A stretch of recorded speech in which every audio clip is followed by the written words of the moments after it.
Ok, hermanos, entonces vamos a empezar hoy con el segundo contenido que tiene dos objetivos, el cual vamos a ver a continuación. El primer objetivo,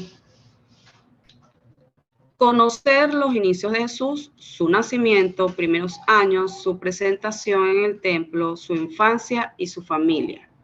Y el segundo objetivo, que es estudiar las referencias de los evangelios acerca de Jesús y sus padres y sus hermanos.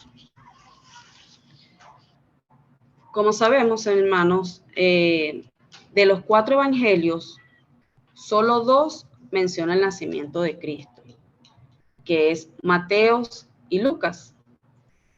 Y es Lucas quien nos da más detalles de todo este acontecimiento. Vemos en los 4 evangelios que su principal enfoque es el ministerio de Jesús, desde los 30 años hasta los 33 y algo más o menos.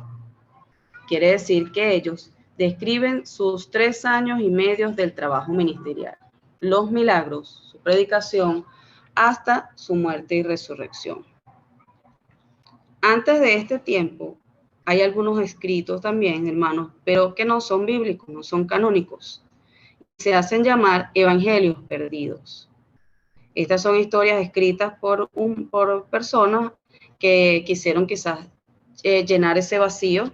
Y bueno, hay documentales, hay películas, pero sabemos que no es canónico, ya que nosotros como cristianos, nuestra única fuente es la palabra inspirada por Dios en la Biblia. Amén. Ok, entonces comenzamos con nuestro primer objetivo, que es conocer los inicios de Jesús. En el libro de Lucas, en el capítulo 2, del versículo 1 al 7, vemos cómo el autor relata el viaje de José y María a Belén. Si recordamos un poquito quién es Lucas, Lucas es un médico, un historiador, y fue también, o estuvo con Pablo en algunos de sus viajes. ¿Qué nos dice Lucas de este primer objetivo que vamos a trabajar? Bueno, lo primero que nos dice o nos habla es de el decreto que los llevó a José y a María a Belén. ¿Por qué los lleva a Belén?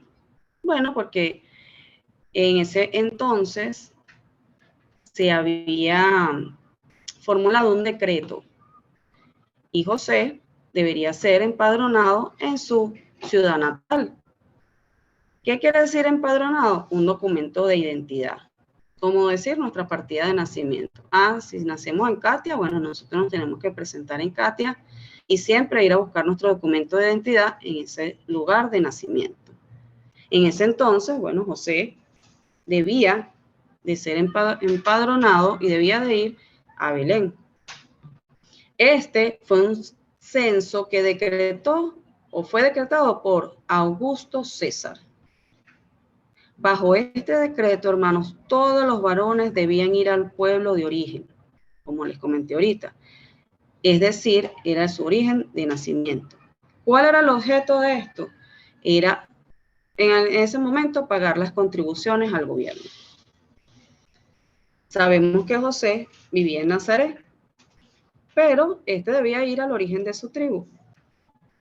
Para el viaje tuvo que pasar, como lo vemos allí en el mapa, tuvo que viajar un largo trecho para llegar a su destino. Pasó por la antigua Samaria, pasó por Jerusalén, bueno, hasta llegar a Belén.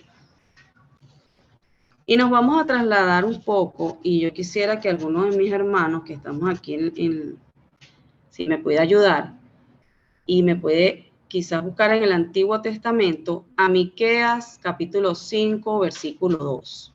No sé si alguno los tiene en la mano. Si me puede colaborar un poquito con eso. Miqueas capítulo 5, versículo 2.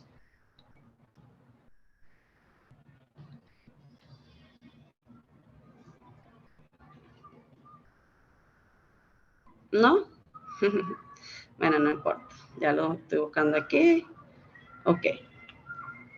Miqueas, en el Antiguo Testamento, nos dice, versículo 2. Ah, Edward, bueno, buenísimo, Edward. Está bien. Lo escuchamos, hermano. Gracias.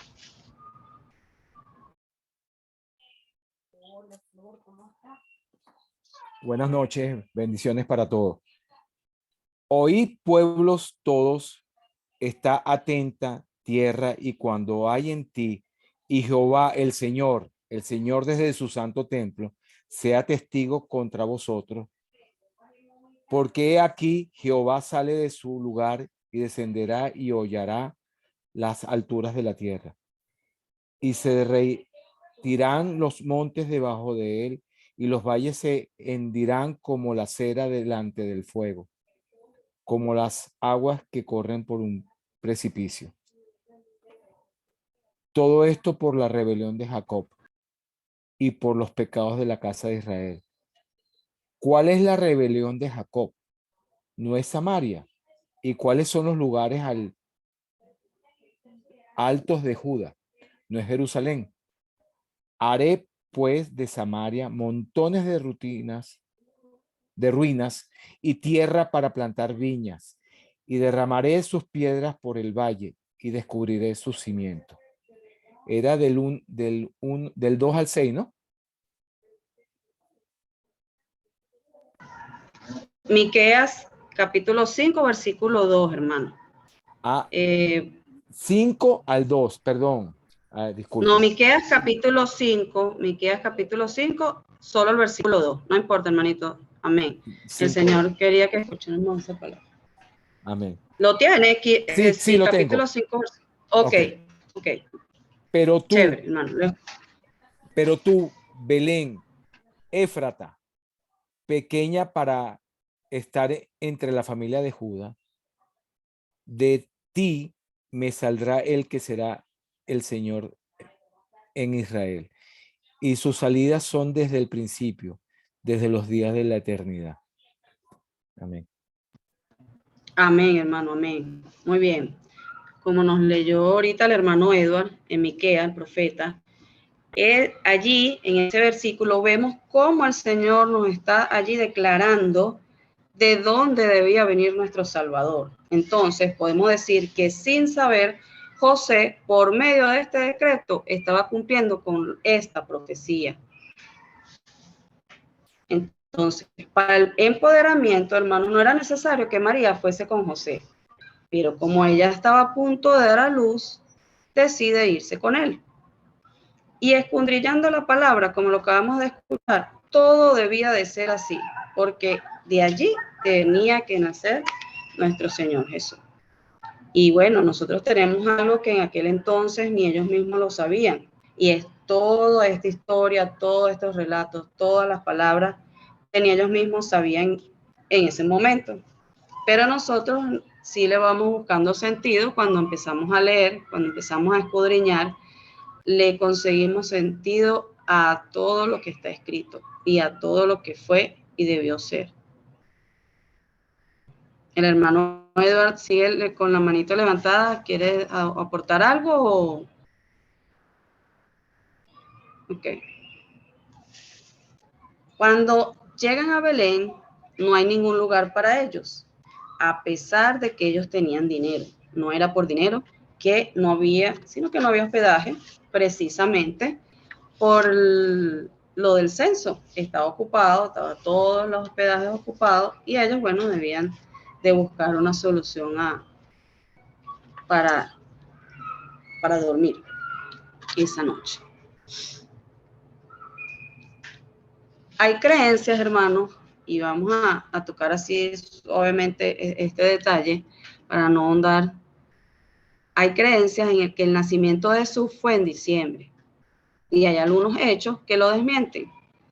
Pero considerando que hay razones para pensar que Cristo nació alrededor del otoño, si lo vemos en los versículos 6 y 7, dice que acostaban un pesebre.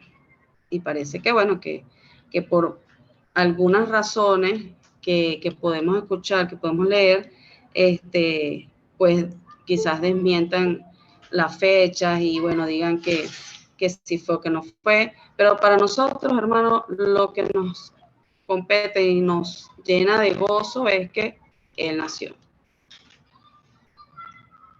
Luego vemos en el mismo capítulo de Lucas, del 8 al 20, ¿qué nos dice? Aquí nos dice, del 8 al 20, que hubo revelación de los ángeles a los pastores, que fue reconocido y honrado por los pastores. Hay algunos capítulos o algunos versículos que quizás por tiempo no lo podemos leer todos, pero los invito a que con tiempo, hermanos, se sienten y lo lean para que puedan escudriñar más y bueno, el Señor le permita también poder ser más entendido en esta clase. Nos quedan 10 minutos, voy a seguir con la clase y cuando queden 3 minutos más o menos nos salimos y volvemos a entrar, ¿ok? Bueno, seguimos aquí. Para muchos, en ese entonces, cuando nacía un rey, era un evento pomposo, celebraciones, bueno, días continuos, banquetes, oro, despilfarro de dinero. Era todo un tema festivo, ¿no? Cuando nacía un rey, incluso venían de otras ciudades, de otras tierras, otros reyes, y eso, bueno, era bien pomposo, era normal en esos tiempos.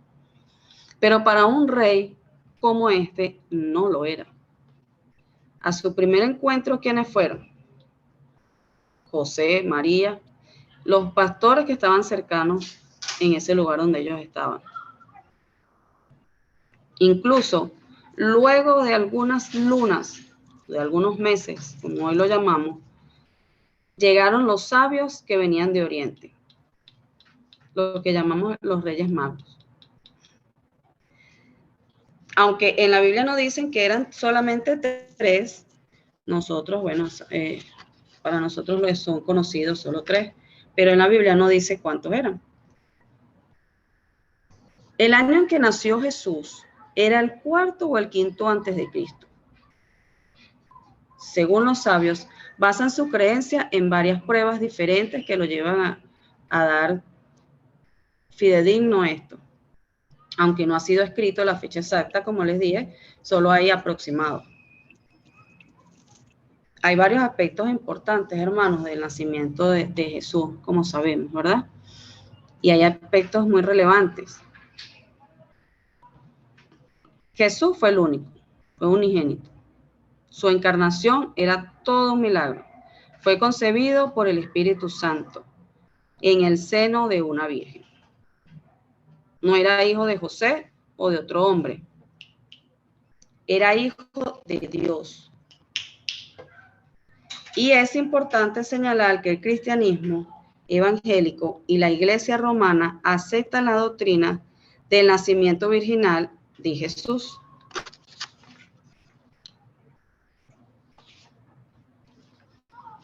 Hay otros argumentos milagrosos que ocurrieron en su venida. José, mientras María estaba encinta, no estuvo con ella, como lo hablamos en la clase pasada. Y de hecho, Jesús tampoco lo llamó padre. Cuando hablaba de su padre, siempre él se refería a Dios. Aquí vemos, hermanos, que tenemos aquí a Mateo, a Lucas, a Marcos y a Juan. Mateo presenta el nacimiento virginal desde el punto de vista de José. Y Lucas lo hace desde el punto de vista de María. Muchos dicen también que, bueno, que Lucas no estuvo en el nacimiento de Jesús y no estuvo en ese caminar, pero pudo haberse encontrado, como también estaba cerca de Pablo, y también pudo haber entrevistado incluso a María. Por eso quizás su enfoque sea más hacia el punto de María. Vemos a Marcos, que relata el ministerio público de Jesús. Y vemos a Juan, que afirma la existencia de Jesús incluso antes de la creación del mundo.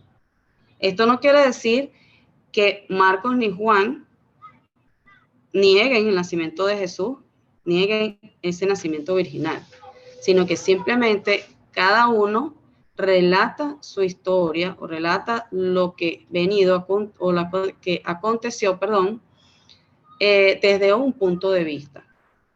Pero no quiere decir que se niegue la existencia del nacimiento virginal.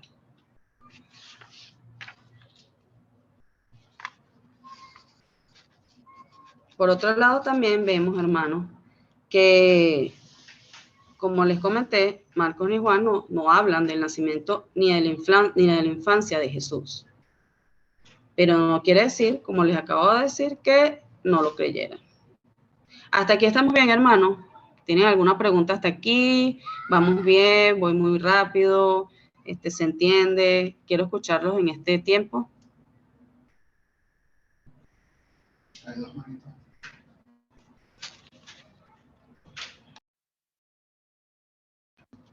Ok, hermana Adelaida.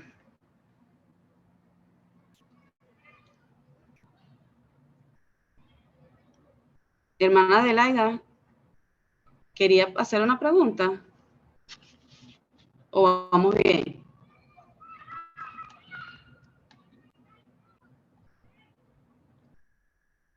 Gracias, hermana Eileen. Bueno, quizás levanten la manito, y hay dos reacciones allí, una de levantar la mano, que es para poder participar, y es otra de visto bueno. Quizás, bueno, vamos a seguir.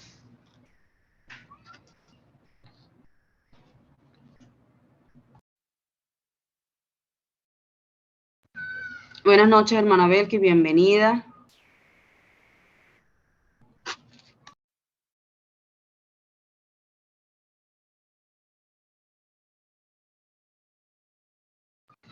Gracias, hermana Ana.